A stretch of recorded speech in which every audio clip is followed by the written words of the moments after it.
Okay. Yeah, thank you, Nikolai, for that introduction. And yeah, thank you for the introduction to the Evosep as well. It makes my life a little bit easier. Before I start, I just want to declare that I work at the CSR Proteomics core facility as a researcher, and I work for Ireshyn Biosciences as an application specialist. So this talk will mainly focus on the work that we do at the core facility and how we've implemented the Evosep 1 in our lab.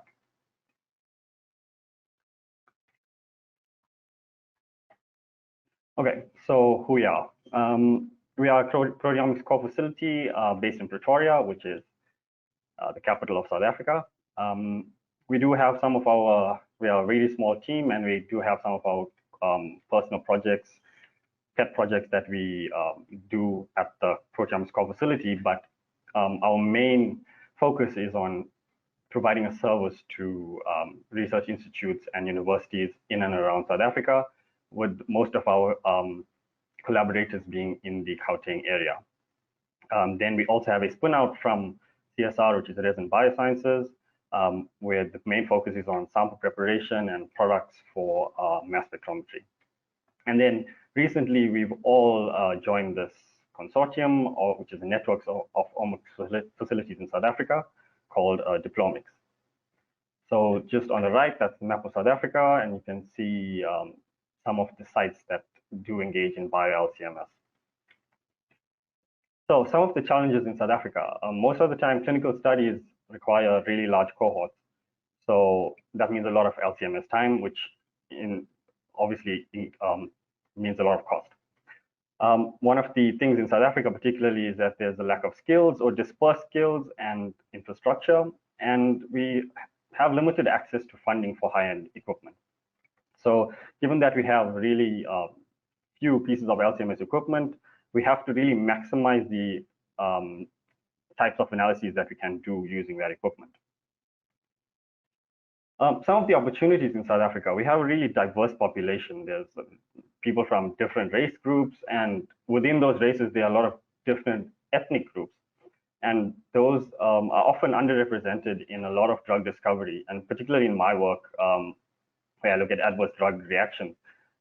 These populations are not considered in the drug discovery pipeline. And what we find is that a lot of patients have adverse effects to the drugs that are often developed on Caucasian populations, or just the drug has no effect at all.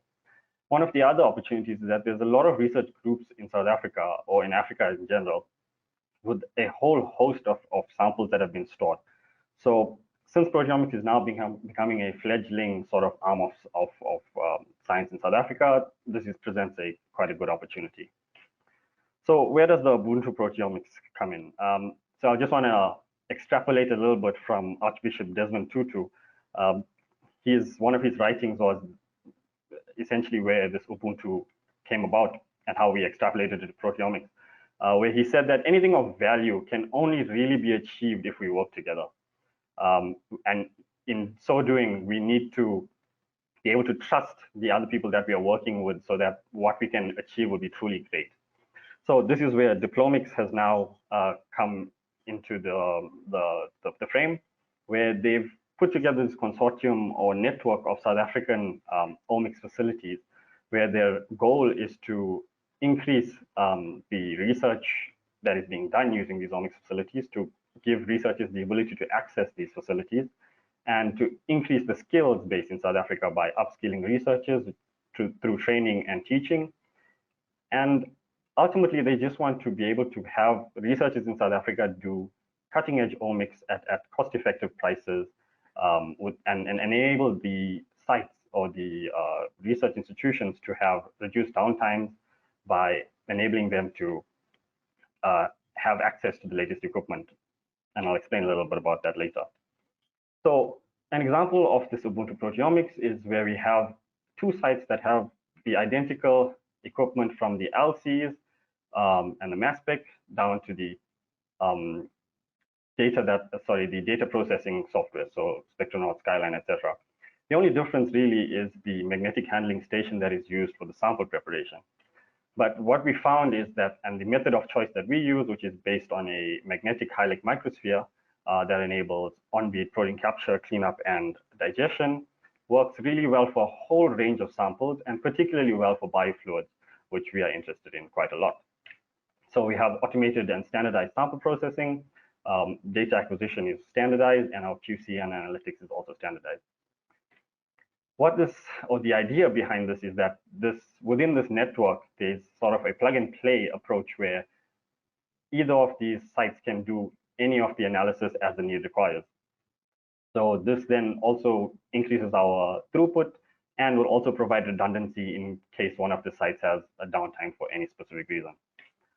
In the next few months, we intend to have a sample management system in place via LabKey, and this will also improve our throughput and our entire workflow. This kind of idea was always in the pipeline, but since we now joined with Diplomics, this has really been accelerated, and shout out to Diplomics for this, because they have enabled us to get access to Evosep 1. So let me just take you quickly through a study that was used or that was done using our previous setup, which was a nano-LC setup. It's an African research on kidney disease study, where the clinicians are interested in the CKD, so chronic kidney disease risk factors. It is a multinational study. It's a collaboration between South Africa, Malawi, and Uganda. And they have about 12,000 patients in their cohort. And we were approached by the South African clinicians to do some proteomics on the urine that they had stored.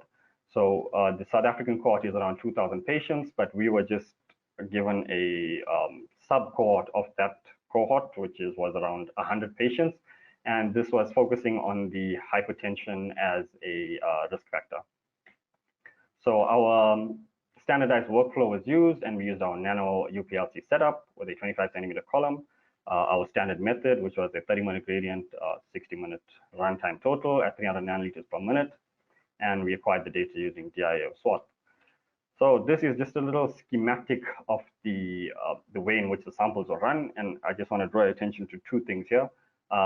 One is that after every biological sample, so the blue and orange, there was a little yellow block, which is our calibrant peptide.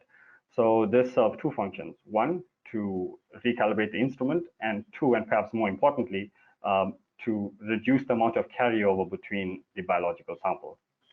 So using this workflow, it took us about a week, so 6.5 days to complete these about 90 patients. And we had 2 interruptions due to the LC misbehaving, and there were some issues with the switching valve. So we had about an 8-hour delay here on day 2 and on day 5. So if we extrapolate this to the entire cohort or the South African cohort, it would take about 8 months to complete. This is including stoppages for cleaning and front-end cleaning on the mass spec. And if we were to do the entire 12,000 patients, it would take about 3 years. So before we sent this data off to the clinicians, we had to look at the system and process QCs just to make sure that there was no bias being introduced or no drift in the instrumentation. And we had really good correlations between our HeLAs, day 1 and day 7, as well as our pool samples for day 1 and day 7.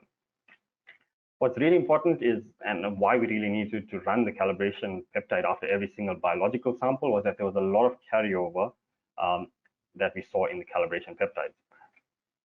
So once we were satisfied that there was no drift from our instrument, we had looked at the biological data on a very basic level, and we found some differentially abundant proteins at a 2-fold difference with a 1% minimum 2-fold difference with 1% false discovery rate.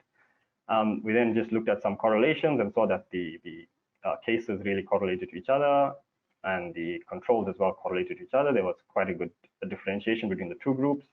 We looked at the PCA, and that showed that the cases, controls in green clustered quite well together, and the cases had some level of clustering. And then we just did some Go analysis, and we used kidney disease as a disease query. And we found that a lot of the proteins did show some previous association with chronic kidney disease. So we presented this data to the clinicians, and of course, they were super excited. And what next? Of course, they wanted to analyze the rest of the South African cohort, 2,000 patients, and potentially based on that results, up to 12,000 in the study.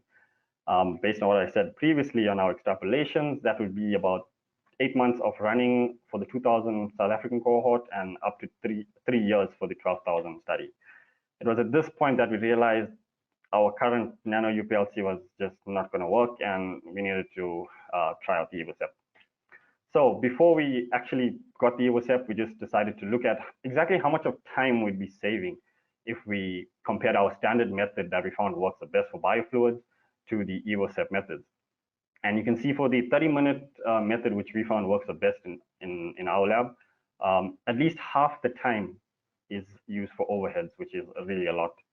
So if you looked at the longest of the standard Evosep methods, you can see for 30 SPD and 60 SPD, almost nothing is being used for overhead. So we definitely knew we were going to be saving a lot of time.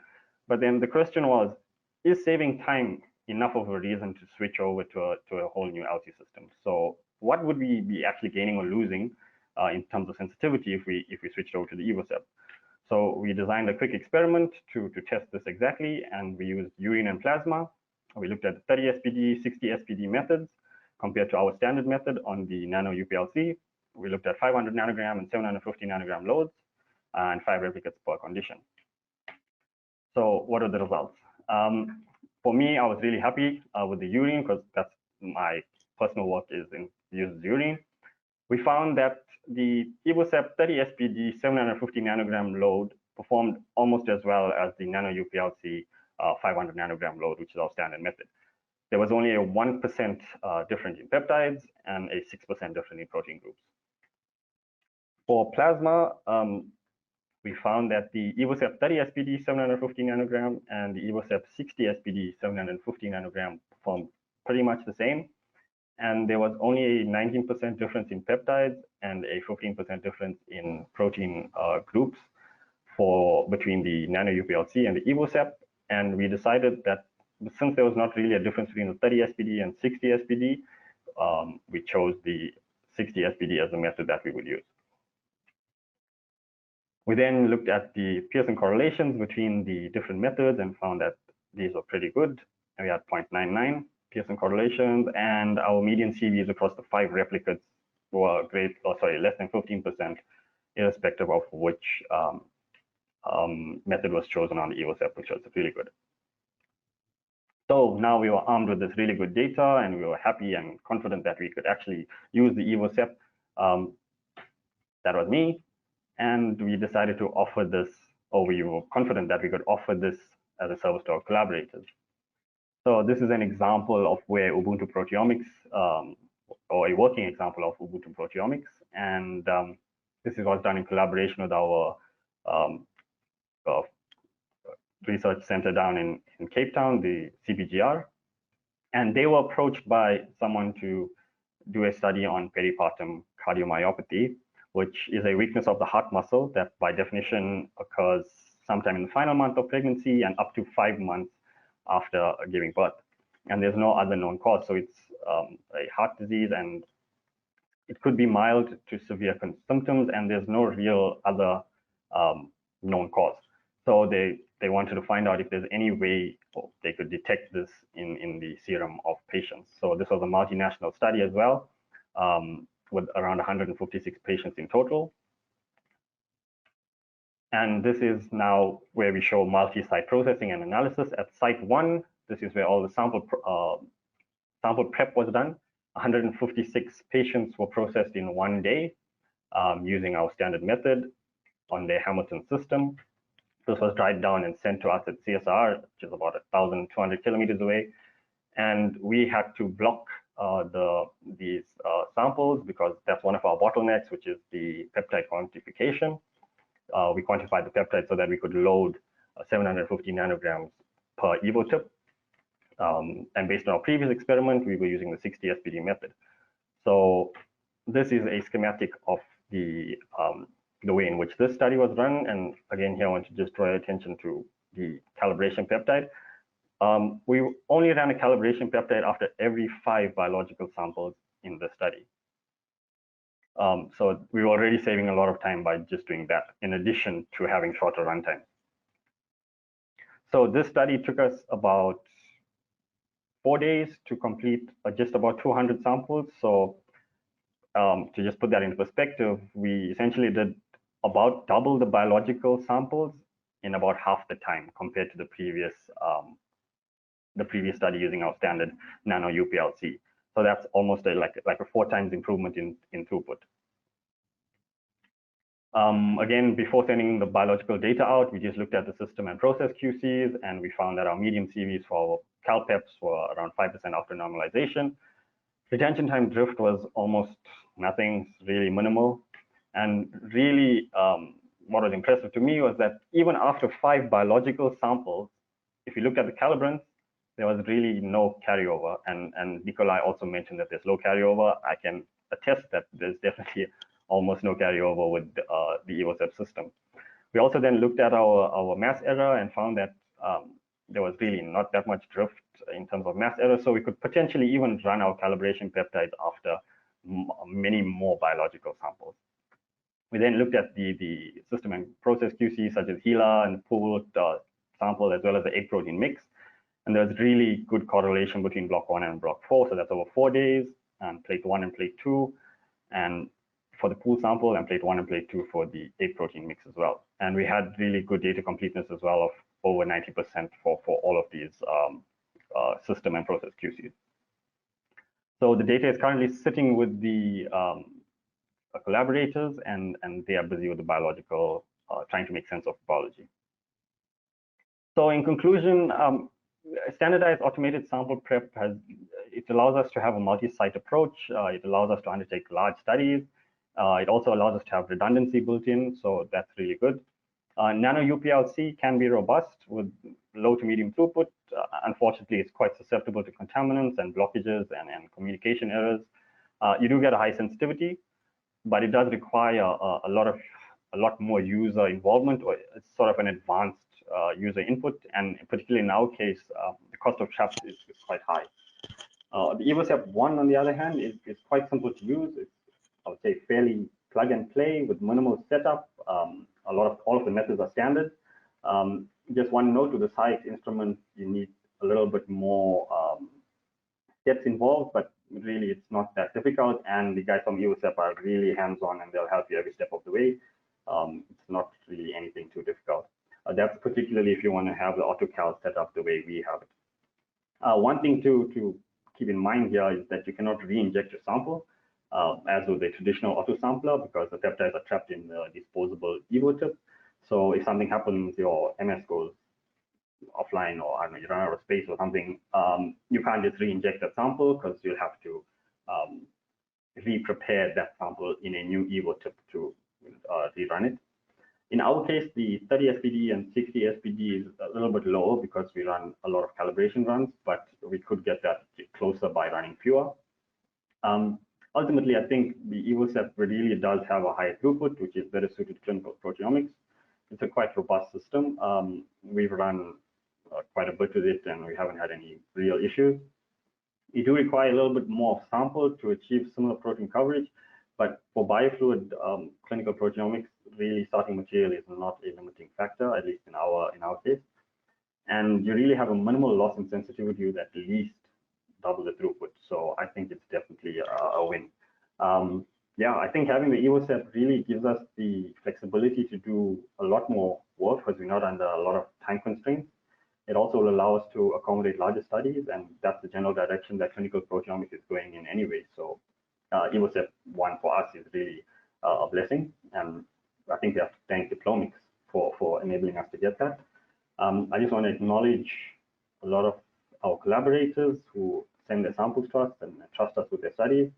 And thank THROUGHPUT for enabling us to get the Evosep 1. And lastly, I just want to thank Evosep 1 firstly for the new technology, which is amazing. And lastly, thanks to the Evosep 1 for this opportunity. Thank you.